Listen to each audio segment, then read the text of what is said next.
As-tu déjà ressenti ce vertige silencieux lorsque l'argent manque, que chaque facture devient une montagne et que le lendemain paraît incertain? Dans ces moments où le cœur se serre et où la peur murmure que tout est perdu, la parole de Dieu demeure un rocher inébranlable. Philippiens chapitre 4, verset 19 déclare avec puissance « Et mon Dieu pourvoira à tous vos besoins selon sa richesse, avec gloire en Jésus-Christ. » Ce n'est pas une promesse vague, c'est une certitude scellée dans l'éternité. Aujourd'hui, nous allons explorer ensemble comment surmonter une crise financière selon la Bible, non pas par des astuces humaines, mais en puisant à la source de la foi vivante. Car au milieu des dettes et des inquiétudes, le Seigneur ne t'abandonne pas. Il façonne en toi un témoignage plus grand que la tempête. Reste attentif jusqu'à la fin de cette vidéo, car je vais partager des vérités qui peuvent transformer ta relation avec Dieu et ouvrir des portes que tu croyais fermées à jamais. Avant de continuer, je t'invite de tout cœur à t'abonner à cette chaîne et à aimer cette vidéo si tu sens que cet enseignement peut éclairer ta vie. Si tu as la conviction qu'il est temps de remettre tes finances entre les mains de ton Créateur, écris en commentaire cette phrase. Je choisis de faire confiance à Dieu, même quand tout s'écroule. Prépare-toi à recevoir une révélation qui portera du fruit dans ton cœur et dans chaque domaine de ton existence. Quand on traverse une crise financière, beaucoup pensent qu'il s'agit uniquement d'un problème matériel. Pourtant, la Bible révèle que c'est aussi un combat spirituel, un terrain où la foi est éprouvée et fortifiée. Dans le livre de Deutéronome chapitre 8, verset 3, il est écrit « Il t'a humilié, il t'a fait avoir faim, et il t'a nourri de la manne que tu ne connaissais pas, afin de t'enseigner que l'homme ne vit pas de pain seulement, mais de tout ce qui sort de la bouche de l'Éternel. » Dieu utilise parfois les manques pour nous ramener à l'essentiel, la confiance radicale en sa parole.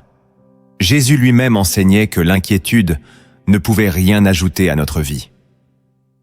Dans Matthieu chapitre 6, verset 25, il dit « Ne vous inquiétez pas pour votre vie de ce que vous mangerez, ni pour votre corps de quoi vous serez vêtus. » Ces mots sont plus qu'un réconfort. Ils sont une invitation à reposer notre âme sur celui qui pourvoit. Pourtant, notre époque glorifie l'autosuffisance, le calcul, la peur du lendemain. Beaucoup oublient que la bénédiction financière n'est pas séparée de la fidélité spirituelle. La prospérité véritable n'est pas le fruit d'un hasard ou d'un simple effort humain. Elle jaillit d'une communion authentique avec le Seigneur, qui sait ouvrir des fleuves dans le désert et nourrir son peuple quand tout semble stérile. Aujourd'hui, nous allons apprendre à replacer notre confiance là où elle n'aurait jamais dû s'éloigner, entre les mains du Père. Nous voici arrivés au point central de ce message. Ces 7 principes tirés des Écritures sont comme des fondations solides pour traverser toute crise financière. Chacun d'eux est une invitation à renouveler ton esprit et à expérimenter la fidélité de Dieu. Écoute-les attentivement, médite-les et prépare-toi à poser des actes de foi. Le premier principe que tu dois comprendre, c'est que Dieu seul est la source unique et inépuisable de toute provision. Trop souvent, nos yeux se fixent sur le salaire, le contrat, les aides humaines, oubliant que ces moyens ne sont que des instruments entre ses mains. Dans Jacques chapitre 1, verset 17, il est écrit « Toute grâce excellente et tout don parfait descendent d'en haut, du Père des Lumières. » Lorsque tu prends conscience que tout ce que tu possèdes vient de lui, même ce que tu appelles ton effort ou ton mérite devient un acte de gratitude. Cela change radicalement ton rapport à l'argent et à la sécurité matérielle. Au lieu de croire que tu dois porter seul le poids de la survie, tu apprends à reposer ton âme sur sa fidélité, car il n'est jamais pris de court par une facture ou une urgence. Regarde le peuple d'Israël dans le désert. Chaque matin, la manne tombait sans qu'aucun homme ne puisse en revendiquer la fabrication. Cette manne n'était pas seulement une nourriture, c'était un signe vivant que Dieu est le propriétaire des ressources visibles et invisibles. Quand tu traverses une crise financière, tu es confronté à cette question profonde. Qui est vraiment ma source? Est-ce ta force? Tes relations? ta réputation, ou le Dieu vivant qui peut créer quelque chose à partir de rien? Jésus a dit dans Matthieu chapitre 6, verset 33, « Cherchez premièrement le royaume et la justice de Dieu, et toutes ces choses vous seront données par-dessus. » Si tu poses ce fondement dans ton cœur, tu n'auras plus besoin de te raccrocher à des solutions précaires. Tu pourras déclarer avec assurance « Mon Dieu est celui qui pourvoit, même quand tout semble fermé. » C'est dans cette foi que commence la délivrance financière véritable. Car ce que le ciel décide de donner, personne ne peut le retenir. Le deuxième principe que tu dois comprendre, c'est la nécessité absolue de renoncer à la peur pour cultiver une confiance radicale en la fidélité de Dieu. La peur est une prison invisible qui enferme l'âme et altère le regard, transformant chaque difficulté en montagne insurmontable. Or, la parole déclare dans Ésaïe chapitre 41, verset 10, « Ne crains rien, car je suis avec toi. Ne promène pas des regards inquiets, car je suis ton Dieu.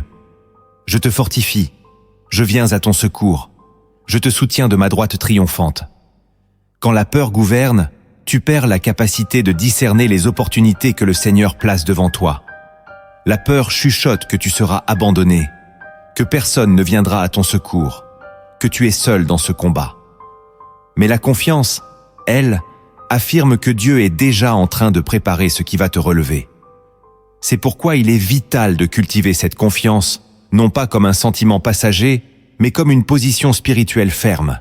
Tu peux prier et demander au Saint-Esprit de t'enseigner cette confiance qui transcende la logique humaine. Souviens-toi de David, poursuivi par Saül, privé de sécurité, menacé de mort. Malgré tout, il déclarait dans le psaume 23, verset 4, « Quand je marche dans la vallée de l'ombre de la mort, je ne crains aucun mal, car tu es avec moi. » C'est cette même assurance qui peut te porter quand le compte bancaire est vide et que tu ne sais plus comment faire face. La confiance radicale ne signifie pas ignorer la réalité, mais décider que la réalité ultime est celle que Dieu promet. Cela veut dire proclamer sa fidélité, même quand tout autour semble se désagréger. Quand tu te lèves le matin et que la peur veut envahir ton cœur, rappelle-toi que celui qui t'a créé est capable de restaurer, de pourvoir et d'ouvrir des chemins que tu n'imaginais pas. Renoncer à la peur, c'est faire le choix quotidien de lever les yeux plus haut que les circonstances et de croire qu'aucune situation n'est trop sombre pour la lumière de Christ. Le troisième principe que tu dois comprendre, c'est qu'honorer Dieu en plaçant le royaume en priorité ouvre des portes que l'effort humain ne peut pas forcer.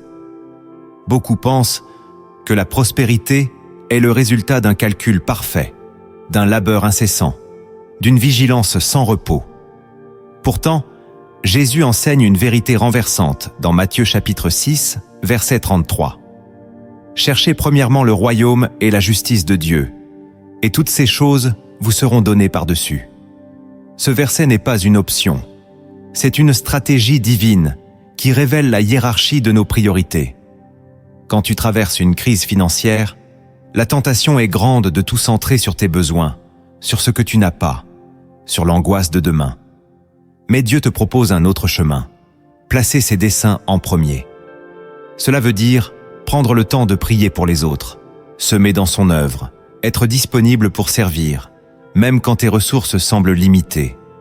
C'est un acte de foi qui proclame « Ma vie est entre tes mains, Seigneur, et je refuse de faire de l'argent mon maître. » Honorer le royaume, c'est aussi apprendre à utiliser ce que tu possèdes avec intégrité et générosité. Proverbe chapitre 3, verset 9, déclare « Honore l'Éternel avec tes biens et avec les prémices de tout ton revenu. » Même dans le manque, tu peux offrir une prière, un encouragement, un geste qui porte la marque de ton amour pour Dieu. Ce principe te libère d'une vision centrée sur toi-même et ouvre ton cœur à une perspective plus vaste. Tu es un intendant, pas un propriétaire. Tout appartient à celui qui peut multiplier le peu que tu lui confies. Lorsque tu places le royaume en premier, tu déclares avec humilité que ton espoir ne repose pas sur les systèmes du monde, mais sur la fidélité du Père. Et cette confiance attire sa faveur d'une manière qui dépasse l'entendement. C'est là que commencent les miracles silencieux, un secours imprévu, une facture annulée, une opportunité inattendue. Car le ciel n'oublie jamais celui qui décide de tout remettre entre ses mains. Le quatrième principe que tu dois comprendre, c'est la puissance inestimable de la gratitude, même lorsque tout semble manquer. La gratitude n'est pas une émotion qui survient lorsque les circonstances sont favorables, c'est une décision spirituelle qui proclame que Dieu est digne de louange, quels que soient les chiffres inscrits sur ton compte. L'apôtre Paul, emprisonné, privé de liberté et souvent de ressources, écrivait dans Philippiens chapitre 4 verset 11. « J'ai appris à être content dans l'état où je me trouve. » Il ne disait pas cela parce qu'il aimait souffrir, mais parce qu'il avait compris que la reconnaissance ouvre la porte à la paix de Dieu, celle qui dépasse l'entendement. Quand tu commences à remercier le Seigneur pour le souffle qui t'anime, pour le pain quotidien, pour chaque petite preuve de sa fidélité, tu détaches ton cœur de l'idolâtrie de l'avoir. La gratitude est une semence qui prépare la moisson future. Elle transforme l'angoisse en confiance et le manque en espace disponible pour la provision divine. Dans les moments où la peur veut te faire taire, prends le temps de dresser un autel intérieur, un lieu où tu nommes chaque bénédiction, petite ou grande. Même si tu ne vois pas encore la délivrance complète, remercie Dieu comme si elle était déjà en route.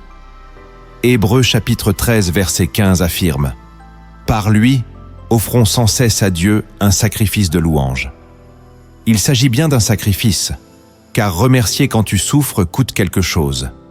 Mais ce coût est un parfum qui touche le cœur du Père. La gratitude change ton regard. Au lieu de mesurer ce que tu perds, tu contemples ce qui t'est donné et tu réalises que tu n'as jamais été seul. Elle te donne la force de persévérer et de rester dans la paix, même lorsque la tempête rugit. Chaque jour, choisis de bénir le nom de Dieu avec sincérité, car c'est ainsi que la lumière pénètre les saisons les plus sombres. Le cinquième principe que tu dois comprendre, c'est que semer dans la foi et la générosité, même en période de crise, est un acte qui libère la puissance de Dieu dans ta vie. Beaucoup pensent qu'il faut attendre d'être dans l'abondance pour donner, pour partager, pour bénir. Pourtant, la Bible révèle l'inverse. C'est souvent dans le manque que l'offrande devient la plus précieuse et la plus féconde. Souviens-toi de la veuve de Sarepta, qui n'avait qu'une poignée de farine et un peu d'huile. Dans un contexte de famine, elle a choisi d'obéir à l'ordre prophétique et de préparer un gâteau pour le serviteur de Dieu avant de penser à elle-même et à son fils. Et la parole nous dit, dans 1er Rois chapitre 17, verset 14, « La farine qui est dans le pot ne manquera point, et l'huile qui est dans la cruche ne diminuera point, jusqu'au jour où l'Éternel fera tomber la pluie sur la face du sol. » Cette femme n'a pas semé parce qu'elle possédait beaucoup. Elle a semé parce qu'elle croyait que Dieu est fidèle. La générosité dans la crise est une démonstration de confiance absolue. Tu déclares que ta source n'est pas ton stock limité, mais le Dieu qui multiplie. Quand tu offres une partie de ce que tu as, même si c'est peu, tu casses le cycle de la peur et tu ouvres ton cœur à la provision surnaturelle. Le Seigneur Jésus disait dans Luc chapitre 6, verset 38, « Donnez et il vous sera donné. On versera dans votre sein une bonne mesure, serrée, secouée et qui déborde. » Ce n'est pas une promesse de richesse instantanée. C'est un principe éternel qui révèle que la main ouverte attire la bénédiction. La générosité te libère de l'angoisse de perdre et transforme chaque acte d'offrande en témoignage vivant. Peut-être que ton don semblera petit aux yeux des hommes, mais il est grand aux yeux de Dieu. Lorsque tu sèmes dans la foi, tu sèmes en réalité dans son royaume, et rien de ce que tu fais dans l'obéissance ne restera stérile. Aujourd'hui, je t'invite à méditer cette vérité et à la laisser bouleverser tes certitudes. Et maintenant, si ce message résonne dans ton cœur, je t'invite à écrire en commentaire cette phrase. Je choisis de semer avec foi, même quand je n'ai presque rien. Le sixième principe que tu dois comprendre, c'est qu'au cœur d'une crise financière, l'ennemi cherchera toujours à te faire croire que tu n'as plus de valeur, que tes difficultés sont la preuve que tu as échoué ou que Dieu t'a abandonné. Ce mensonge est un poison subtil qui s'infiltre dans l'âme et vole la paix. Pourtant, la parole proclame une vérité libératrice dans Romains chapitre 8, verset 1. Il n'y a donc maintenant aucune condamnation pour ceux qui sont en Jésus-Christ. Aucune situation matérielle ne peut effacer la dignité que Dieu a placée sur ta vie. Le manque financier ne définit pas qui tu es. Il est une circonstance passagère, mais ton identité est enracinée dans l'éternité. Trop de croyants se laissent écraser par la honte et finissent par baisser les bras, comme si leurs erreurs ou leurs limites annulèrent la tendresse de Dieu. Si tu ressens cette oppression, souviens-toi que Jésus est venu pour relever ceux qui étaient accablés et leur rendre la liberté. Dans Luc chapitre 4, verset 18, il dit « Il m'a envoyé pour proclamer aux captifs la délivrance et aux aveugles le recouvrement de la vue, pour renvoyer libres les opprimés. La honte n'est pas ton héritage. Tu es fils, tu es fille, tu es héritier des promesses. Même si tu traverses une saison de manque, tu n'es pas dépouillé de ta dignité. Ta valeur ne se mesure pas à tes possessions, mais à l'amour que le Père t'a manifesté en livrant son Fils pour toi. Quand tu rejettes le mensonge de la honte, tu fais place à la restauration. Tu te lèves avec une nouvelle assurance, celle qui vient de savoir que tu n'as pas à prouver ta valeur. Elle est déjà scellée par le sang de Christ. Si le regard des autres te juge, souviens-toi que le regard de Dieu te relève.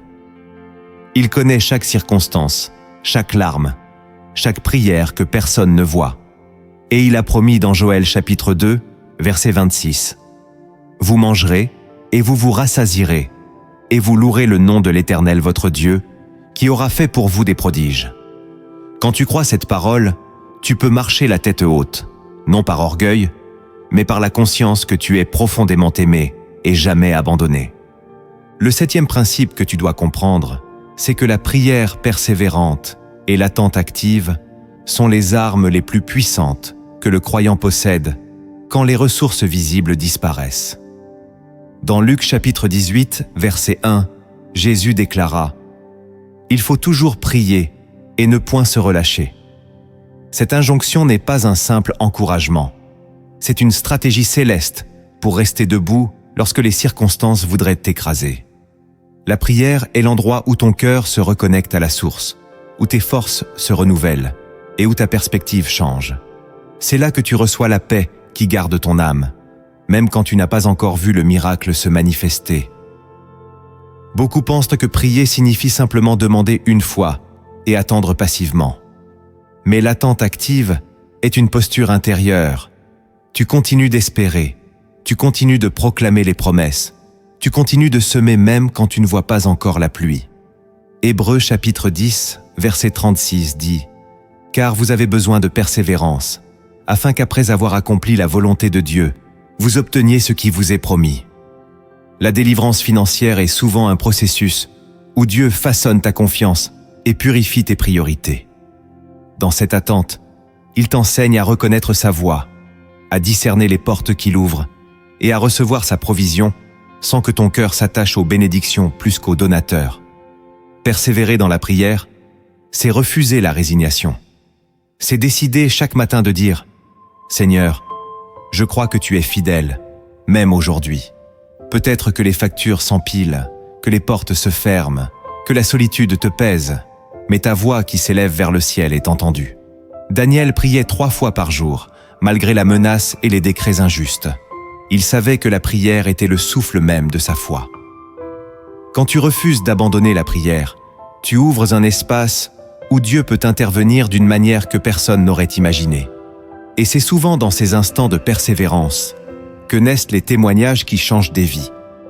Nous entrons maintenant dans la profondeur de la sagesse biblique, là où se cachent des vérités que beaucoup ignorent. Ces révélations ne sont pas des théories, elles sont des clés divines qui peuvent transformer ta perspective et t'ancrer dans la confiance absolue.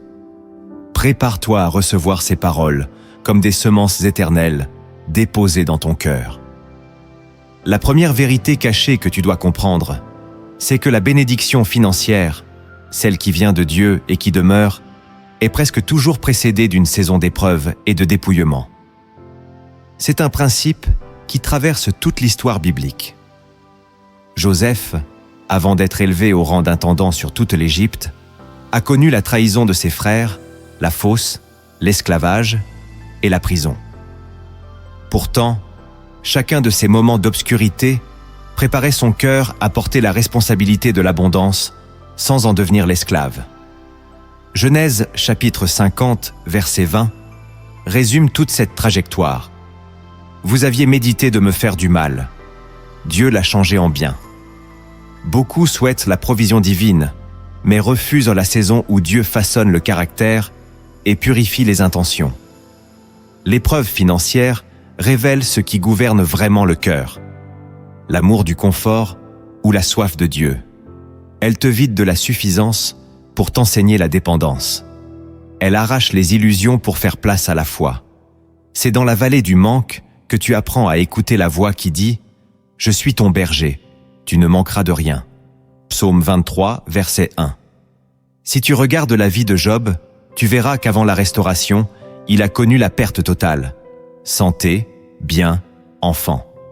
Pourtant, au milieu des ruines, il déclarait « L'Éternel a donné et l'Éternel a ôté.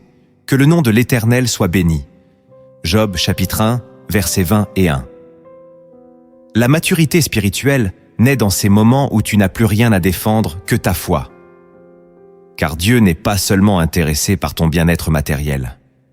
Il veut façonner un cœur capable de recevoir la bénédiction sans se perdre. Si aujourd'hui tu traverses l'épreuve, ne crois pas que c'est le signe qu'il t'a rejeté. C'est souvent le prélude à une restauration plus grande que tu ne l'imagines. La deuxième vérité cachée que tu dois comprendre, c'est que Dieu se sert du manque comme d'un outil divin pour préparer ton cœur à rester fidèle lorsque l'abondance viendra. Cette idée peut sembler paradoxale, car nous pensons souvent que si nous avions plus, nous serions automatiquement plus généreux, plus attentifs aux autres, plus reconnaissants. Pourtant, la réalité spirituelle est différente. C'est dans la disette que Dieu façonne un caractère capable de supporter la prospérité sans tomber dans l'orgueil. Souviens-toi du peuple d'Israël pendant 40 années dans le désert. Ils recevaient chaque jour une mesure précise de manne, ni trop peu, ni trop abondante. Cette discipline quotidienne leur enseignait la dépendance et la confiance, afin que lorsqu'ils entreraient en Canaan, pays où coulait le lait et le miel, ils n'oublient pas celui qui les avait nourris. Deutéronome chapitre 8, verset 18 proclame « Souviens-toi de l'Éternel, ton Dieu, car c'est lui qui te donnera de la force pour les acquérir. » Si Dieu permet que tu connaisses des temps de manque, ce n'est pas pour t'humilier ou te briser sans raison, c'est pour forger une conscience éveillée à sa présence. La rareté t'oblige à mesurer chaque bénédiction et à recevoir avec gratitude ce que d'autres considèrent comme acquis. Dans l'Évangile, Jésus regarde la veuve qui donne 2 petites pièces et il déclare que son offrande est plus grande que celle des riches. Pourquoi ? Parce que son cœur avait été préparé dans le peu, façonné dans l'humilité, et qu'elle savait que tout ce qu'elle possédait venait de Dieu. La fidélité ne commence pas quand tu reçois beaucoup. Elle commence quand tu apprends à être fidèle avec peu. Luc chapitre 16, verset 10. Le dit clairement. Celui qui est fidèle dans les moindres choses l'est aussi dans les grandes. Si aujourd'hui tu es dans une saison de ressources limitées, considère-la comme un apprentissage sacré. C'est un temps où Dieu vérifie si tu sauras le glorifier quand viendront des jours plus larges. Ne méprise pas le moment présent. Il est le socle sur lequel s'édifiera la provision de demain. La troisième vérité cachée que tu dois comprendre, c'est que la pauvreté matérielle, quelle que soit sa profondeur, ne peut jamais effacer ton héritage spirituel en Christ. Le monde mesure la valeur des personnes à ce qu'elles possèdent. Il élève ceux qui ont des richesses visibles et méprise ceux qui traversent le manque. Pourtant, le royaume de Dieu fonctionne selon des critères opposés. Dans Jacques chapitre 2, verset 5, il est écrit « Dieu n'a-t-il pas choisi les pauvres aux yeux du monde pour être riches en la foi et héritiers du royaume qu'il a promis à ceux qui l'aiment ?» Ces mots bouleversent nos repères humains. Ils proclament que la dignité et l'héritage spirituel ne sont pas négociables, même quand tes poches sont vides. Le Père ne t'aime pas moins parce que tes finances sont faibles. Il ne retire pas son esprit. Il ne diminue pas la portée de ton appel. L'apôtre Paul connaissait cette vérité. Il dit dans 2 Corinthiens chapitre 6, verset 10, « Comme pauvres, et nous en enrichissons plusieurs. Comme n'ayant rien, et nous possédons toutes choses. » Cette perspective renverse la logique terrestre. Tu peux ne rien avoir et pourtant tout posséder, car la richesse véritable se trouve dans la relation intime avec Dieu et dans l'assurance que tu es son enfant. Quand tu comprends que la pauvreté temporaire n'est pas une identité, tu retrouves la paix qui surpasse les circonstances. Cette paix te permet de marcher la tête haute, non par orgueil, mais parce que tu sais que rien ne peut t'arracher à l'amour du Christ. Romains chapitre 8, verset 38, le proclame avec puissance. « Car j'ai l'assurance que ni la mort, ni la vie, ni les choses présentes, ni les choses à venir, ne pourront nous séparer de l'amour de Dieu. C'est cet amour qui fait de toi un héritier, un ambassadeur, même quand le monde ne voit que ton manque. Si tu laisses cette vérité habiter ton cœur, elle deviendra un rempart contre la honte, un bouclier contre le découragement. Ta pauvreté n'est pas ton destin.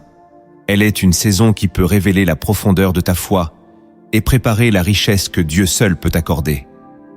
La quatrième vérité cachée que tu dois comprendre, c'est que l'obéissance, même dans ses formes les plus simples, a le pouvoir d'ouvrir des portes surnaturelles là où l'effort humain échoue.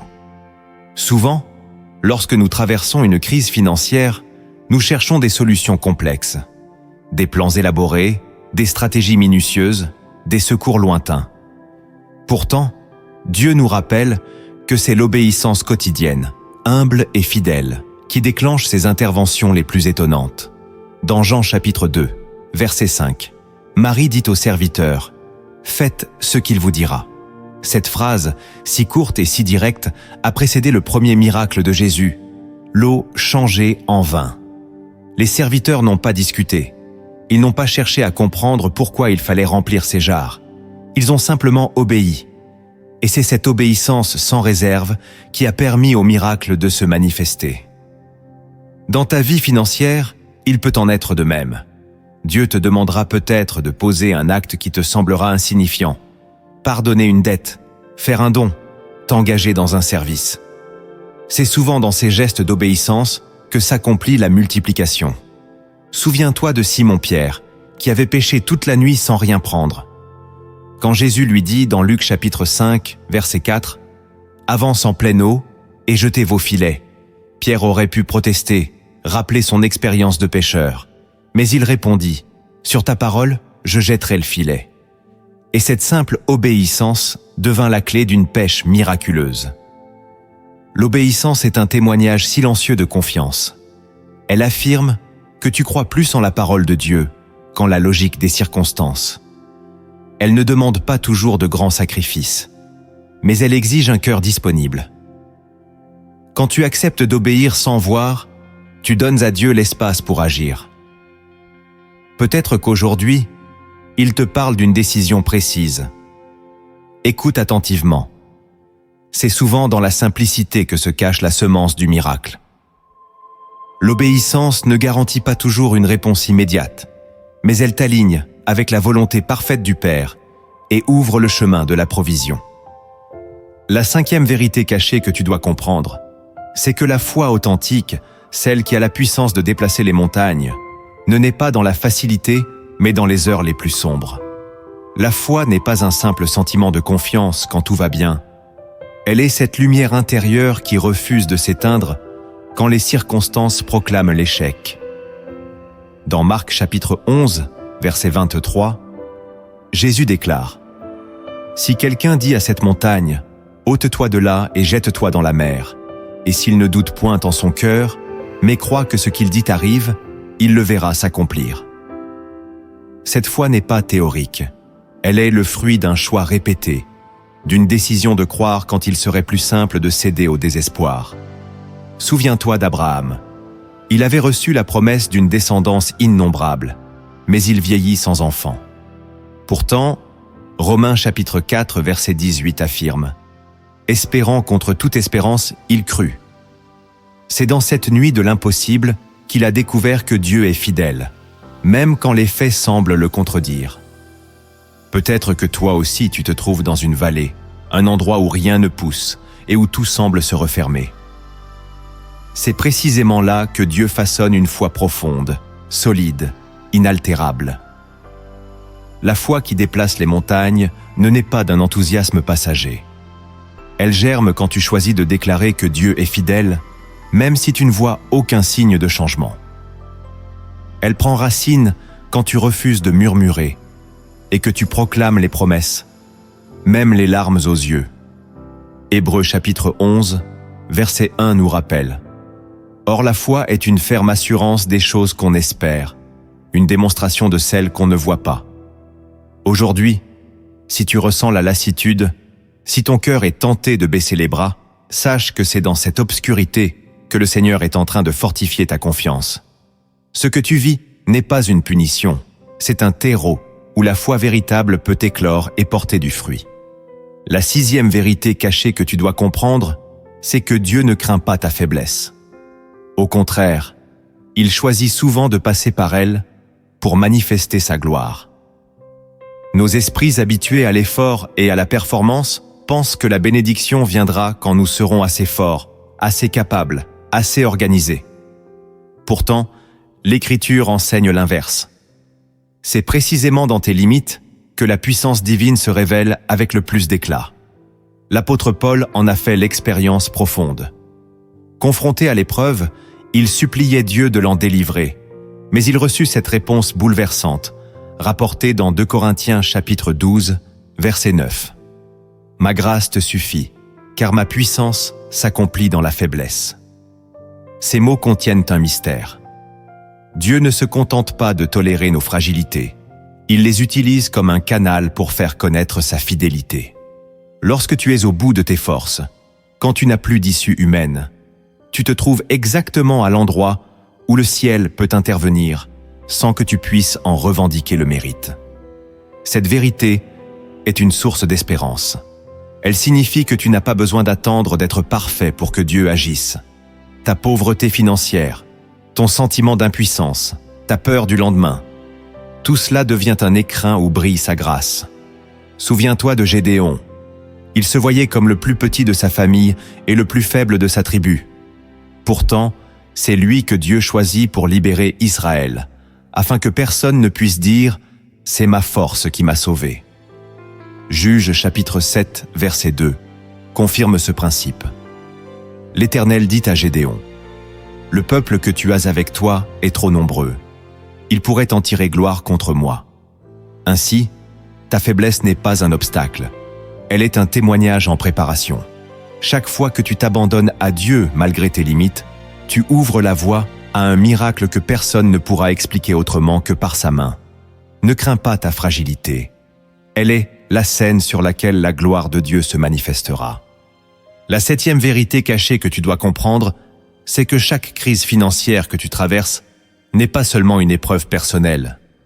Elle peut devenir un témoignage puissant qui fortifie la foi d'autres croyants.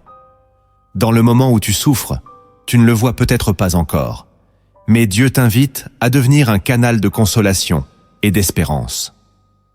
2 Corinthiens chapitre 1, verset 4 affirme: « Il nous console dans toutes nos afflictions, afin que par la consolation dont nous sommes l'objet de la part de Dieu, nous puissions consoler ceux qui se trouvent dans quelque affliction. » Ce que tu vis aujourd'hui peut demain devenir la preuve vivante que le Seigneur est fidèle jusqu'au bout.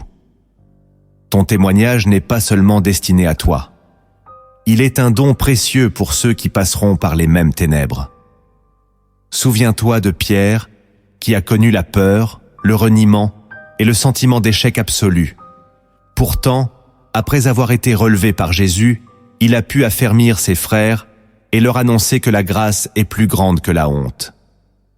Luc chapitre 22, verset 32, rapporte ces paroles de Jésus. « Mais j'ai prié pour toi, afin que ta foi ne défaille point.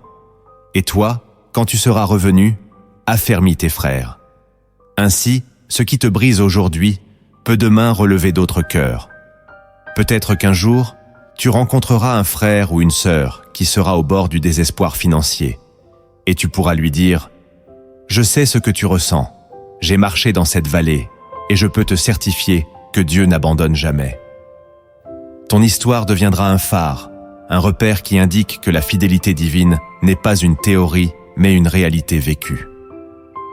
Chaque larme, chaque prière, chaque geste de foi silencieux construit un témoignage que l'Esprit utilisera pour toucher d'autres vies. C'est pourquoi, même au plus profond de la crise, garde cette conviction. Rien de ce que tu vis n'est vain. Dans la main de Dieu, ta souffrance peut devenir une semence de courage et un héritage spirituel pour ceux qui viendront après toi. Tu viens de recevoir des révélations précieuses et des vérités qui éclairent les saisons de manque. Il est maintenant temps de passer à l'action, d'appliquer ces enseignements pour qu'ils deviennent un style de vie. Voici 7 actes de transformation spirituelle qui peuvent renouveler ta foi et ouvrir le chemin d'une délivrance financière selon le cœur de Dieu. Le premier acte que tu dois poser pour confier ta situation financière à Dieu dans la prière quotidienne, c'est d'établir un rendez-vous régulier avec lui, un moment où tu exposes tes besoins sans masque, où tu ouvres ton cœur et où tu déposes chaque fardeau dans ses mains puissantes. Beaucoup prient de façon occasionnelle, au gré des urgences ou des émotions, mais la prière constante est un socle qui transforme ta perception du manque. Philippiens chapitre 4 verset 6 enseigne « Ne vous inquiétez de rien, mais en toute chose, faites connaître vos besoins à Dieu par des prières et des supplications, avec des actions de grâce. » La prière quotidienne est l'espace sacré où tu affirmes que tu n'es pas seul, que tu refuses de porter le poids financier uniquement par tes propres forces. Commence chaque matin par quelques minutes de silence, puis exprime simplement ce que tu ressens, tes inquiétudes, tes espoirs, tes questions. Ensuite, rappelle à Dieu ses promesses. « Mon Dieu pourvoira à tous mes besoins. Tu es mon berger, je ne manquerai de rien. Tu ouvres ta main et tu rassasies tout ce qui vit. » Ces paroles ne sont pas de simples formules. Elles sont un bouclier contre le doute. Si tu peux, écris ces prières dans un carnet pour garder la trace de ce dialogue. Tu verras que, même si la provision matérielle n'apparaît pas immédiatement, la paix et la confiance vont grandir dans ton âme. La prière constante discipline ton cœur à ne pas dépendre des circonstances, mais de la fidélité de Dieu. Et surtout, elle attire la faveur divine, car le ciel ne reste jamais sourd aux supplications sincères. Chaque matin, rappelle-toi que la main qui a créé l'univers est capable de pourvoir à tes besoins. C'est dans cette relation intime, nourrie chaque jour, que tu trouveras la force de marcher sans crainte. Le deuxième acte que tu dois poser pour purifier ton cœur de l'amertume et de la comparaison, c'est de décider, chaque jour, de renoncer à regarder la prospérité des autres comme une accusation contre ta propre vie. L'amertume est un poison lent. Elle s'infiltre dans l'esprit lorsque tu observes ce que les autres possèdent et que tu laisses la jalousie étouffer la gratitude. La comparaison est une prison invisible. Elle te vole la paix. Elle ternit ta confiance. Elle altère ta perception de l'amour de Dieu. Pourtant, la parole est claire.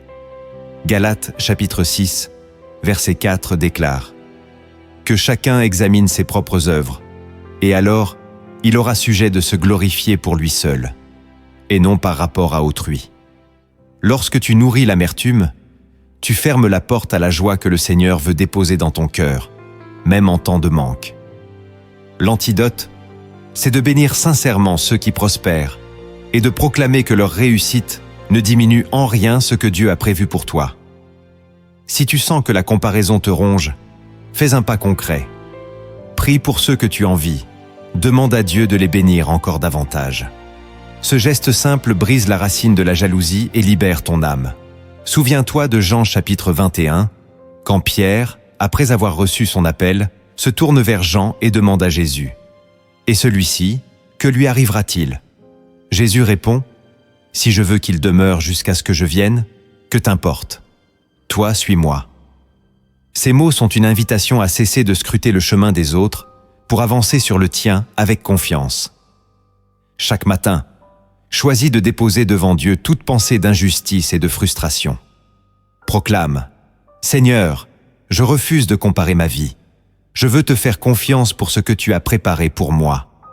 C'est ainsi que tu retrouveras la paix et que ton cœur se purifiera, prêt à recevoir la provision divine, sans rivalité ni rancœur.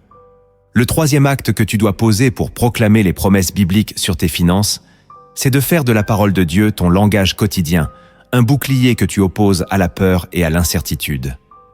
Trop souvent, dans les saisons de manque, nous laissons nos pensées devenir un champ de bataille où les doutes et les mensonges prennent le dessus. Pourtant, Proverbes chapitre 18, verset 21 affirme « La mort et la vie sont au pouvoir de la langue. Tes paroles ont la capacité d'enraciner soit la crainte, soit la foi. Chaque matin, décide de proclamer avec force ce que Dieu déclare sur ta vie.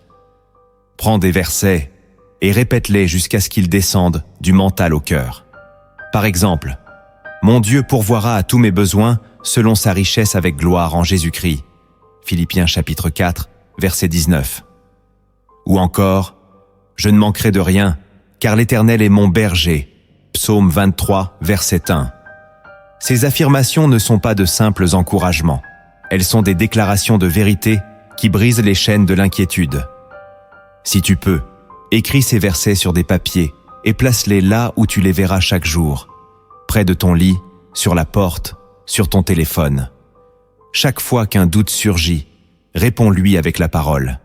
Jésus lui-même a vaincu la tentation dans le désert en disant « Il est écrit ». Quand tu proclames ce qui est écrit, tu rappelles à ton âme que la réalité visible n'est pas la seule réalité. Peut-être que tes circonstances ne changeront pas du jour au lendemain, mais ton regard, lui, sera transformé. Et c'est ce regard renouvelé qui attire la provision surnaturelle. N'oublie jamais que la foi vient de ce qu'on entend, et ce qu'on entend vient de la parole de Christ.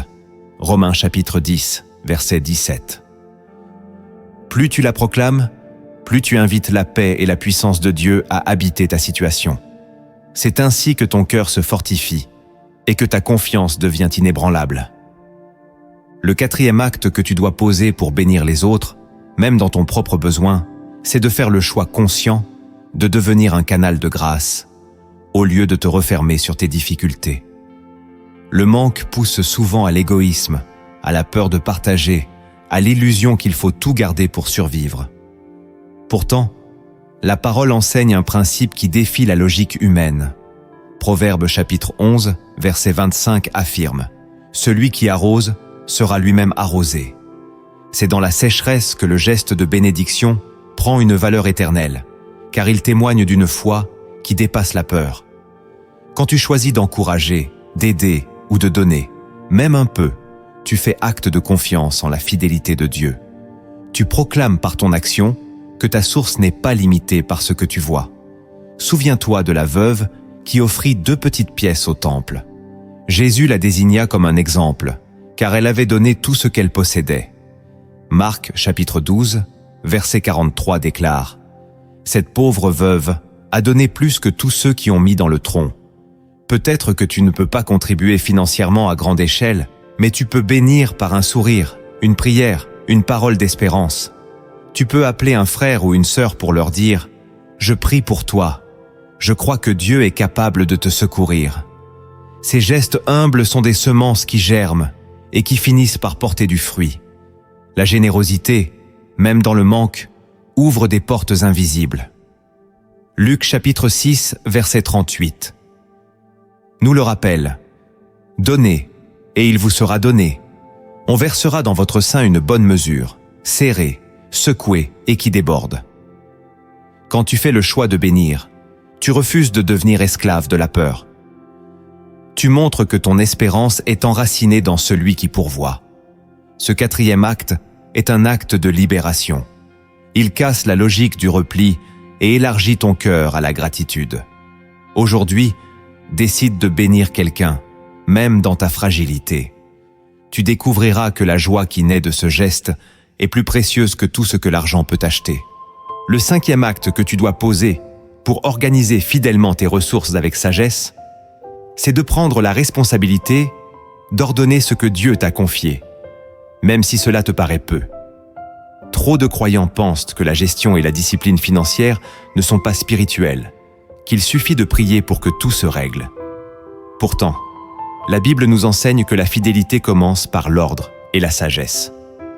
Proverbe chapitre 21, verset 5 déclare « Les projets de l'homme diligent ne mènent qu'à l'abondance. Celui qui agit avec précipitation n'arrive qu'à la disette. » Organiser ses ressources, c'est reconnaître que tu es un intendant et non le propriétaire ultime.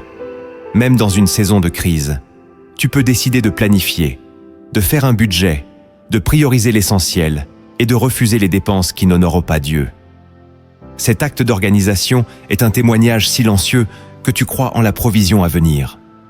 Jésus lui-même, dans la parabole des talents, montre l'importance de la gestion. Matthieu chapitre 25 raconte qu'un serviteur qui avait reçu un talent et l'avait enterré par peur fut repris sévèrement. Ce texte révèle que l'inaction par crainte est une forme de négligence.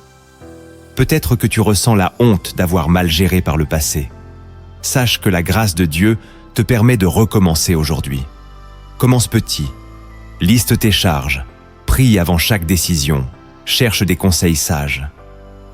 La sagesse financière est une expression de ta foi. Elle montre que tu honores le Seigneur en prenant soin de ce qu'il met entre tes mains.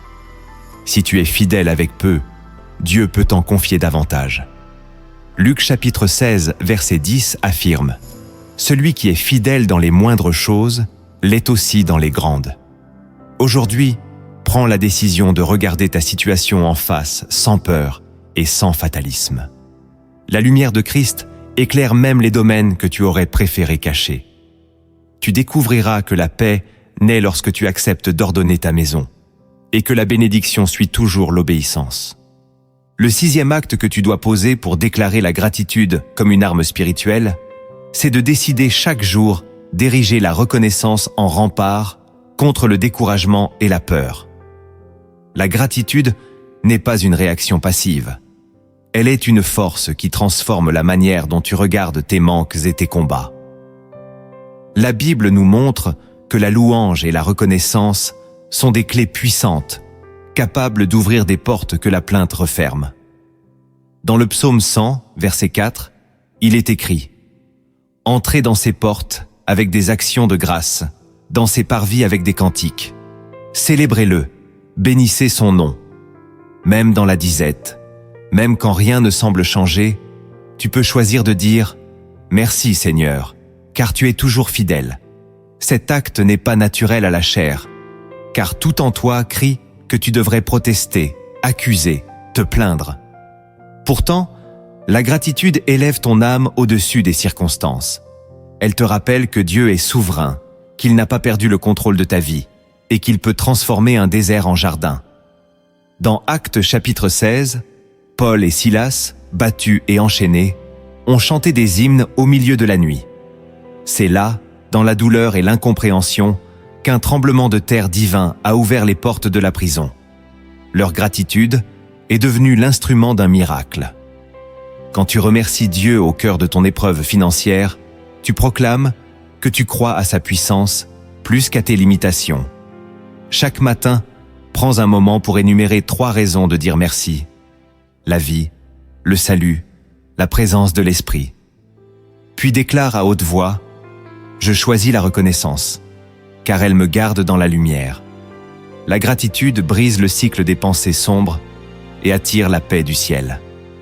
Philippiens chapitre 4, verset 6 affirme « Ne vous inquiétez de rien, mais en toute chose, faites connaître vos besoins à Dieu par des prières et des supplications, avec des actions de grâce. » Si tu fais de la gratitude une habitude, tu découvriras qu'elle est une arme invisible qui désarme la peur et fait place à la joie surnaturelle.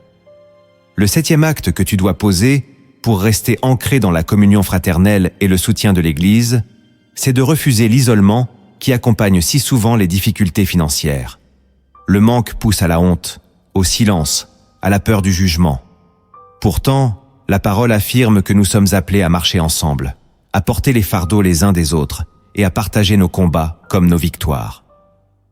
Hébreux chapitre 10, verset 25 déclare « N'abandonnons pas notre assemblée, comme c'est la coutume de quelques-uns. Mais exhortons-nous réciproquement, et cela d'autant plus que vous voyez s'approcher le jour. » Lorsque tu choisis de rester en lien avec d'autres croyants, tu exposes ta situation à la lumière, tu permets à l'amour fraternel de te relever et tu accueilles la prière d'intercession qui fortifie ta foi. La communion n'est pas un luxe, elle est une nécessité spirituelle. Même si tu n'as pas envie de partager tes difficultés, souviens-toi que l'ennemi prospère dans les zones d'ombre. Jacques chapitre 5, verset 16 enseigne « Confessez donc vos péchés les uns aux autres et priez les uns pour les autres, afin que vous soyez guéris. » Dans le corps de Christ, personne n'est censé porter seul le poids de la lutte. Si tu n'as pas de communauté locale, prie pour que Dieu te conduise vers des frères et sœurs qui comprendront ta saison et t'entoureront de compassion. Participe à des réunions, même si tu n'as pas grand-chose à donner. Parfois, ta simple présence est une semence d'espérance. Et quand tu entends le témoignage d'un autre, tu réalises que Dieu est capable d'agir pour toi aussi. La communion fraternelle est le lieu où la honte perd son pouvoir, où la foi grandit par le partage, où le découragement recule devant la prière collective. Si tu fais ce choix, tu expérimenteras qu'il est écrit dans Ecclésiaste chapitre 4, verset 9. « Deux valent mieux qu'un, parce qu'ils retirent un bon salaire de leur travail. Aujourd'hui, décide de ne plus marcher seul. Choisis l'appui de ceux qui, comme toi, croient à la fidélité de Dieu. Et maintenant, si ces paroles résonnent dans ton cœur, écris en commentaire. Je choisis de marcher avec mes frères et sœurs dans la foi. » Avant de conclure, écoute attentivement cette parabole inspirée. Une histoire venue du cœur du Père, porteuse d'un enseignement puissant qui peut transformer ta vision de la foi et du manque. Il était une fois, dans un royaume silencieux que l'on nommait le Jardin des Jours, un homme appelé Eliam. Depuis des années, il travaillait avec fidélité, labourant la terre aride qu'on lui avait confiée. Chaque matin, il se levait avant l'aube, priant le Créateur d'envoyer la pluie sur son champ, qui ne produisait presque rien. Pourtant, saison après saison, la sécheresse s'étendait et les sillons demeuraient vides. Un jour, accablé par le découragement, Eliam tomba à genoux sur la poussière brûlante et murmura « Seigneur, pourquoi me confier une terre qui refuse de donner du fruit? Pourquoi m'obliger à labourer ce désert alors que d'autres récoltent sans effort ?» Dans le silence, il crut percevoir une voix douce. « Mon fils, ne mesure pas ta moisson à ce que tu vois. Il existe des semences invisibles qui mûrissent dans des lieux que tu ignores encore. » Ces mots, semblables à un vent léger, apaisèrent son cœur, sans pour autant changer l'apparence de son champ. Le lendemain, Eliam se rendit au marché du village pour vendre les quelques épis qu'il avait récoltés. Un vieillard, assis près d'un puits, l'interpella. « Pourquoi ton front est-il si soucieux, toi qui portes la promesse d'un grand héritage ?» Eliam répondit. « Vieil homme, mes mains sont fatiguées de semer sans récolte, et mon âme est lasse de croire sans voir. » Alors l'homme sourit et dit. « Sais-tu que l'or véritable se cache parfois sous la terre la plus sèche?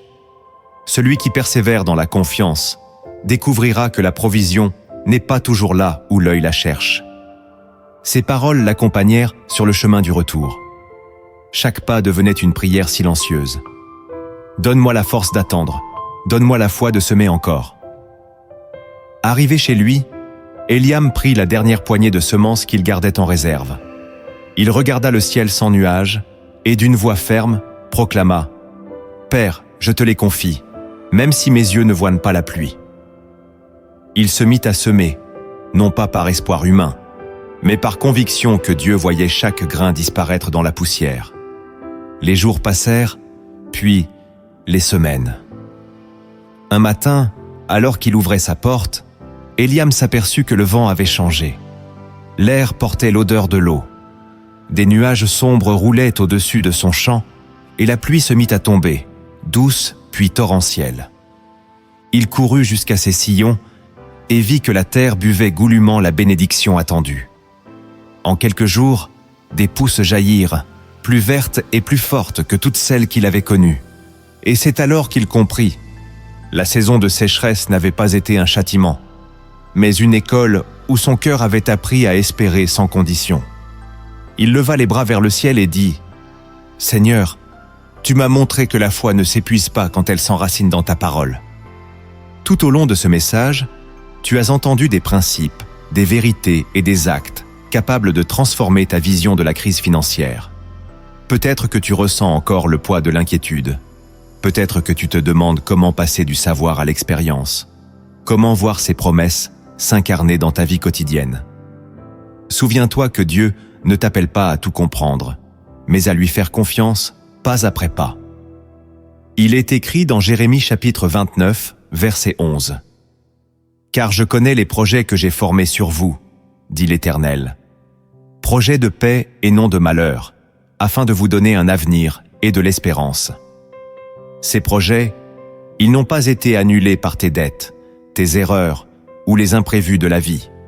Ils demeurent intacts, car la fidélité de Dieu est plus forte que tes fluctuations.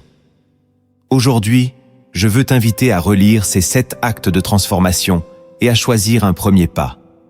Peut-être que ce sera la prière quotidienne, peut-être la gratitude, peut-être le courage de bénir quelqu'un alors que toi-même tu manques. Ne laisse pas la peur retarder ton obéissance. Le Père t'attend les bras ouverts. Il connaît chaque détail de ta situation et il n'est pas indifférent à ta souffrance. Au contraire, il se tient tout prêt, prêt à intervenir au moment qu'il juge parfait. Si ce message a touché ton cœur, je t'encourage à le partager autour de toi, car il existe tant d'hommes et de femmes prisonniers de la honte et du découragement financier. En partageant cette vidéo, tu deviens un messager d'espérance et un instrument de consolation. Si tu souhaites approfondir ces vérités, prends le temps de méditer les versets que nous avons cités, de les écrire dans ton journal et de les proclamer chaque matin. Et surtout, n'oublie jamais que ta valeur ne dépend pas de tes possessions, mais de celui qui a donné sa vie pour toi. Maintenant, je veux prier avec toi, une prière qui élève ton âme et rappelle à ton esprit que le Dieu d'Abraham, d'Isaac et de Jacob est toujours vivant, toujours puissant, toujours fidèle. Seigneur notre Dieu, je viens devant toi avec humilité et confiance, portant chaque personne qui écoute ces paroles. Tu connais leurs combats financiers, tu vois leurs larmes, tu entends les prières qu'ils murmurent dans la nuit.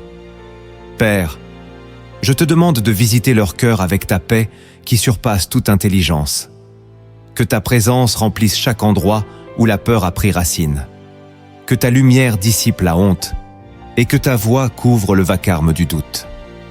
Je proclame aujourd'hui, selon ta parole, que tu es le Dieu qui pourvoit, que tu ouvres des chemins dans le désert, que tu fais jaillir des sources dans la terre la plus aride.